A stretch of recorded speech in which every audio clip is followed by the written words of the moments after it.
Ils s'embrassent au mois de janvier car une nouvelle année commence. Mais depuis des éternités, elle a pas tellement changé la France. Alors chers élèves, bonjour, bienvenue dans ce rapide tutoriel qui va vous résumer la France, un tournant politique, culturel et social dans les années 70-80. On fera le mandat de Giscard 74-81 et le mandat de François Mitterrand 81-88. Le premier, il en fera un deuxième. Donc voilà, on va essayer de voir comment a évolué la France à cette époque-là. Alors on va définir un peu notre sujet. La France, c'est un pays de 50 millions d'habitants à ce moment-là, qui sort des 30 glorieuses et qui subit, comme le reste du monde après 73, la crise économique liée au choc pétrolier. Il s'agit donc de s'adapter, et pour cela il y aura différentes solutions économiques qui seront proposées, que l'on verra. En termes politiques, nous sommes sous la 5e République. Le régime du général de Gaulle s'est maintenu. Le général de Gaulle qui démissionne en 69 est remplacé par Pompidou, son ancien Premier ministre. Bref, les gaullistes restent au pouvoir et la réelle rupture se fait à la mort de Pompidou en 1974, quand Valéry Giscard d'Estaing devient le président de la République. Lui-même qui était ministre de l'économie du général, est quand même un homme du renouveau, un homme jeune, et son élection à la présidentielle amène une nouvelle période. D'un point de vue culturel, on est aussi après mai 68, mai 68 qui est une révolte étudiante qui amène de nouvelles idées. Il est interdit d'interdire, mais surtout la libération sexuelle, l'importance de l'individu, l'individualisme, et ça va être des valeurs qui vont être très fortes dans les années 74 à 88, et donc on est dans des années de transformation qui amènent vers la France moderne que l'on connaît aujourd'hui. Donc on verra ces transformations dans ce tutoriel. Et la période se termine en 88. Pourquoi? Bon, c'est un peu parce que la guerre froide va finir et qu'on veut étudier la France, cette fin de guerre froide. Pour 88, mis à part la réélection de François Mitterrand, cette date n'a pas grand sens pour la France. Donc comment la France se transforme politiquement, socialement et culturellement de 1974 à 1988. Donc tout d'abord, l'aspect politique des choses. Les transformations politiques, il n'y en a pas d'un point de vue institutionnel. On a deux septennats. Dans les deux septennats, on a deux présidents qui font tout leur mandat. Par contre, on a différentes nouveautés. Alors, on va les voir dans l'ordre.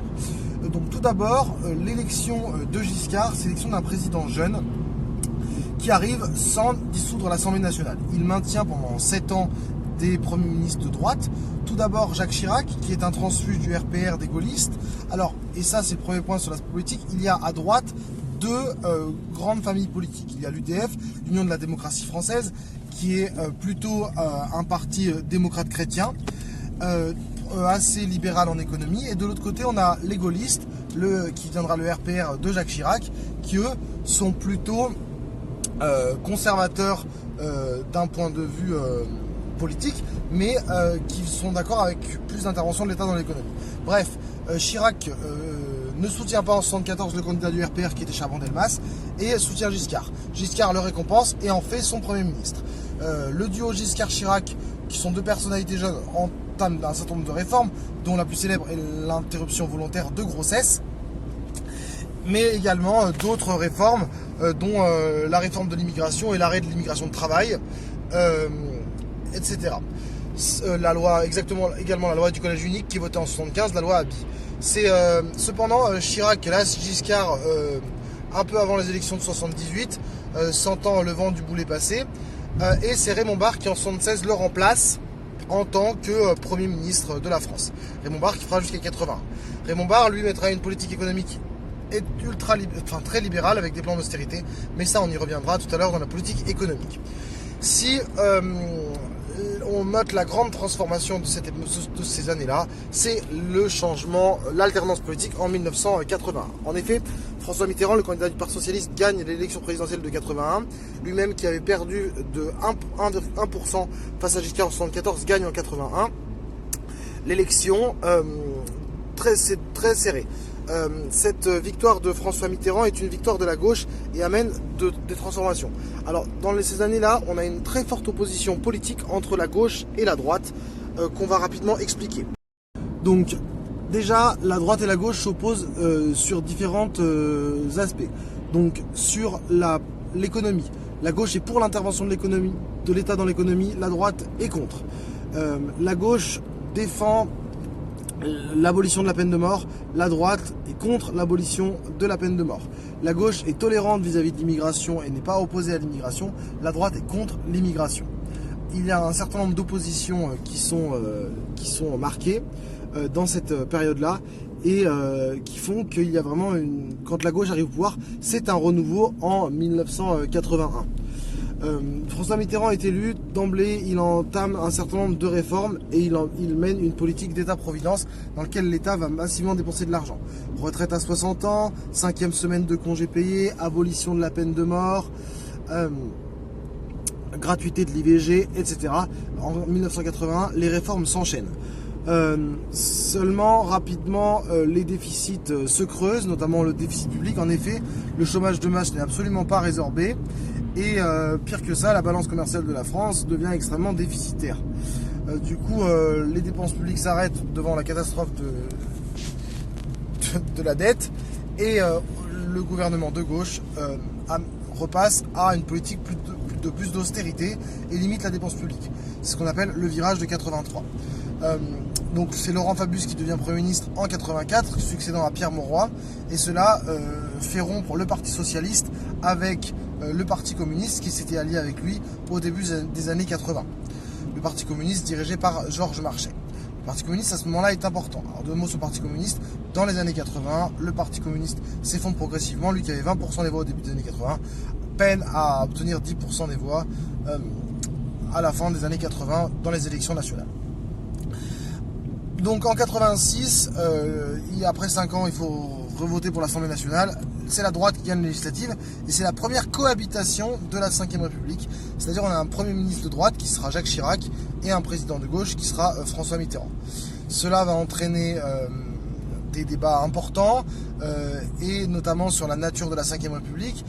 François Mitterrand refusant d'être un président ectoplasme et de signer certains décrets, notamment les décrets sur les privatisations. Néanmoins, la première expérience de cette situation dans la 5e République montre que dans ce cas-là, c'est le Premier ministre qui a l'essentiel des pouvoirs et le président est relégué à un second rôle. Et c'est assez intéressant parce qu'on voit que la 5e République devient un régime parlementaire dans le cadre de la cohabitation, alors qu'elle est un régime totalement présidentiel dans le cadre d'une non-cohabitation. En 88, cependant, Mitterrand est réélu. Donc voilà pour les changements politiques. On va faire maintenant quelques commentaires sur les changements politiques. Ces années sont également l'apparition de nouveaux partis politiques, notamment les écologistes, qui se présentent pour la première fois aux élections en 1974, mais également et surtout du Front National qui émerge dans ces années-là. Le Front National émerge aux élections européennes de 84 et surtout à l'élection présidentielle de 88, à laquelle Jean-Marie Le Pen fait l'honorable score de 15%. Il n'est certes pas au second tour. Donc la croissance de l'extrême droite est très importante. L'extrême droite surfe sur deux thématiques. La première, c'est la crise économique et la deuxième, c'est l'immigration. Extrême droite qui ne cessera de monter jusqu'à ce qu'on connaît aujourd'hui. Elle sera 2 fois au deuxième tour de l'élection présidentielle, en 2002 et en 2017. Donc ensuite, la France fait face à une transformation économique. Alors la transformation économique, c'est d'abord l'impact du choc pétrolier qui est important. La balance commerciale de la France se déséquilibre brutalement vu qu'une grande partie de l'économie est liée au pétrole et il faut tout d'abord réorienter l'économie. Alors l'économie française, on n'a pas de pétrole, on a des idées comme le dit le slogan qui est développé dans les années 70 et du coup on accélère le parc, la construction des centrales nucléaires qui sont toutes construites dans les années 70-80 pour être moins dépendant du pétrole et donc pour avoir une autre source d'énergie. Donc ça, c'est le moteur principal de l'indépendance énergétique de la France, c'est la construction des centrales nucléaires. Mais globalement, on rentre dans les 30 piteuses. Après les 30 glorieuses, c'est les 30 piteuses. Et donc la France connaît une crise économique beaucoup plus large, avec l'émergence d'un chômage de masse, et surtout une croissance du PIB qui est beaucoup plus faible dans les années 70 et encore pire dans les années 80. Les différentes politiques qui sont menées ne changeront pas grand-chose à la situation économique du moment. Alors, de plus, la France, dans son histoire économique, est à un tournant structurel. Tout d'abord, la France amorce sa désindustrialisation et les pays noirs connaissent de graves crises économiques. C'est la fin du charbon et des charbonnages. Donc les régions de Saint-Étienne, du Creusot ou le nord de la France ou de la Lorraine sont en totale reconversion économique. Enfin, quand on dit reconversion, c'est le mot poli pour dire en crise économique. Et donc ça, c'est dramatique pour ces industries-là. C'est pas la crise du textile et de l'automobile. Cette crise du textile et de l'automobile, elle interviendra plus tard dans les années 90, ou de l'informatique même. C'est vraiment les industries houillères qui sont et métallurgiques, qui sont en extrême difficulté dans les années 70-80. On passe de 5 millions d'emplois industriels en 68 au début des années 90 à moins de 3,5 millions. Donc là, on voit vraiment l'hémorragie. Donc c'est parce que l'économie se tertiarise, donc les métiers de la santé ou les métiers de l'éducation connaissent une très très forte croissance en termes de part dans l'emploi à ce moment-là. C'est donc le virage vers l'économie tertiaire qu'on connaît aujourd'hui. Bon, qui ne fait rien pour arranger le déficit commercial de la France, qui commence à apparaître dans ces années-là, bien que jusque dans les années 2000, la France n'ait pas un déficit commercial qui soit trop important. Le déficit commercial de la France, donc c'est-à-dire que le fait que les importations soient très supérieures aux exportations, ça arrive dans les années 2000. Ensuite, autre changement économique, c'est l'ouverture de la France à la mondialisation, donc il est très net. Il se produit dans ces années-là, avec le développement des grandes zones industrielles ou portuaires, mais surtout la part du commerce extérieur dans le PIB qui grimpe très nettement, qui atteint les 20% du PIB dans ces années-là. Et ça, c'est une des nouveautés des années 70. Alors maintenant, pour faire face à la crise économique, il y a deux types de politiques qui sont mises en place. La droite est plutôt sur une politique d'austérité dont le plan Barre fait partie. L'objectif de la droite, c'est de limiter l'inflation. Et donc pour limiter l'inflation, il faut à la fois bloquer les salaires, essayer de bloquer le maximum de prix, mais aussi limiter les impôts. Parce qu'il faut limiter les dépenses publiques. Et pour faire face à la crise économique, la droite, quand on dit austérité, c'est aussi austérité budgétaire. Et donc, il ne faut pas que les rentrées de l'État soient inférieures aux dépenses. Et donc, il faut limiter les dépenses et du coup, ne pas faire de politique de relance, une politique d'austérité budgétaire. La droite refuse d'augmenter les impôts, bien que le plan Barre le fasse en partie sur certaines taxes. Parce que l'État a besoin de rentrées d'argent. La gauche aura la politique inverse, c'est-à-dire une politique keynésienne, donc de dépenses.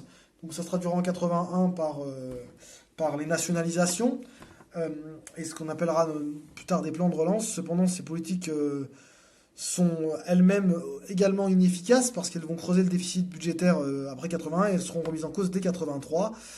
En fait, ce qui se passe, c'est que les politiques de relance en économie ouverte créent un déficit de la balance commerciale parce que le surplus d'argent injecté par l'État se traduit en dépenses de produits extérieurs. Et du coup, ça n'améliore pas la situation économique. Le chômage continue d'augmenter dans les années 81, 82, 83, 84, alors même qu'il y a une politique de relance qui est menée par l'État. La gauche donc privilégie les nationalisations, l'intervention de l'État. La droite, elle privilégie les privatisations et donc vend les entreprises publiques au privé. Donc les vagues de nationalisation, c'est 81. En 81, sont nationalisées les grandes banques, dont la BNP par exemple. Et en 86, il y a un certain nombre de privatisations qui sont enclenchées par le gouvernement de Chirac et le ministre de l'économie qui est Balladur. Ce qui vaudra une passe d'armes entre François Mitterrand, président de la République, qui refusera de signer le décret sur les privatisations, et le ministre de l'économie, Édouard Balladur. Donc voilà pour les différences de politique économique. Alors maintenant, dernier changement, c'est en termes de sociétal. Alors les années 80 sont le lieu de changements culturels et sociétaux profonds. Ces changements culturels et sociétaux sont liés à l'intérêt, à la montée de notion de liberté individuelle. Donc le libéralisme qui est importé des États-Unis implique des pratiques économiques, donc le capitalisme, la liberté d'investir, mais également culturelles, qui sont la liberté sexuelle, la tolérance, le multiculturalisme, le non-respect de la norme culturelle globale, chacun a sa norme culturelle, et donc ça implique l'effritement des institutions collectives. Alors, l'effritement des institutions collectives qui sont l'Église, donc l'Église qui est en perte de vitesse, les syndicats qui sont en perte de vitesse, mais également les partis politiques et la famille qui se décompose et également l'école. Donc les instances collectives perdent en importance donc les instances d'intériorisation des normes et des valeurs collectives perdent en importance pour que l'individu, ce soit le lieu, chaque individu intériorise ses normes et ses valeurs, et du coup, on en est au stade de l'importance de l'individu. Alors l'école, donc bon, c'est la forme progressive de l'uniforme à l'école, mais l'école qui est également réformée avec la massification scolaire qui intervient dans ces années-là. Alors l'idée, c'est qu'il ne faut plus qu'il y ait d'inégalités sociales liées à la famille. Le collège unique qui est lié à la loi Laby en 75 a pour but de réduire ces inégalités sociales. Bon, alors en réalité, les inégalités sociales ne réduisent pas du tout dans les années 70-80. Au contraire, elles explosent. Mais on donne l'illusion avec la massification scolaire qu'en amenant le plus de gens possible au bac, donc le ministre Chevènement dit 80% d'une classe d'âge au bac dans les années 80, on va réduire les inégalités sociales. En fait, les inégalités sociales se creusent. Bon, par ailleurs, parce qu'il y a une crise économique, du coup, il n'y a plus d'ascenseur social, vu que l'ascenseur social économique n'est plus possible, vu que le nombre de postes de haut rang est limité, puis que le chômage devient de masse. Donc ça, c'est les réformes scolaires. Ensuite, qui sont nombreuses. Après, il y a la création des REP et des ZEP, donc zones d'éducation prioritaire pour les zones difficiles. En effet, les banlieues concentrent la population immigrée et qui a du mal à s'intégrer, avec les premières émeutes dès les années 80. On reviendra à l'immigration rapidement. Autre manifestation de ce libéralisme culturel, c'est le féminisme, le droit des femmes à disposer de leur corps. Et ça, et aussi la liberté sexuelle, donc la fin du délit d'adultère qui intervient en 75, la fin de l'autorisation de l'avortement, donc l'interruption volontaire de grossesse en 75, la loi Veil, qui permettent aux femmes de librement disposer de leur corps, mais également en 81, la gratuité et le remboursement de cette interruption volontaire de grossesse. Alors, dans le même temps, donc voilà, c'est un faisceau d'éléments qui montre qu'il y a une liberté individuelle qui se développe. Il y aurait plein d'autres éléments qui le montreraient, mais on va pas le développer par rapport à ça. Dans le même temps, l'immigration ralentit. Pourquoi ? Enfin, ralentit. L'État a la volonté de limiter l'immigration. L'immigration a été très forte dans les années 70, c'était une immigration de travail. Dans les années... donc en 75, l'immigration de travail est limité, voire arrêté, et seul le regroupement familial est autorisé. Il faut avoir un permis de travail pour travailler en France. Et globalement, l'immigration change d'origine. Elle est liée principalement à l'Afrique du Nord, alors qu'avant elle était liée aux pays voisins européens. Mais du coup, le modèle assimilationniste de la France des années 60, qui était l'adoption d'un prénom français, l'adoption d'une culture française est remis en cause par un modèle intégrationniste avec une tolérance de plus en plus forte aux pratiques culturelles étrangères en France. Et donc avec la présence par exemple, donc il y a les radios beurre qui se développent, ou cette volonté d'une société entre guillemets plus multiculturelle, et ça se traduira par la fin de la loi sur les prénoms qui est arrivée à la fin de la période en 93, donc il n'y a plus de restrictions sur le prénom, on peut donner n'importe quel prénom à son enfant, donc autre élément qui montre l'augmentation de la liberté individuelle. Cependant, l'immigration ne diminue pas, il y a toujours une immigration importante, et ça, c'est à mettre en parallèle avec la montée de l'extrême droite qui réclame dès les années 90 la fin de cette immigration, au travers d'affiches comme celle qu'on voit ici. Voilà, donc les années 70-80 sont des années de grands changements politiques, économiques et culturels.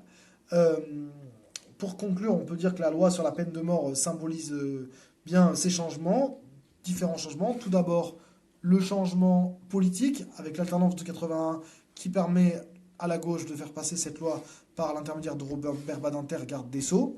Également, de changements culturels, avec l'idée que la société ne peut pas prendre la responsabilité d'éliminer un individu.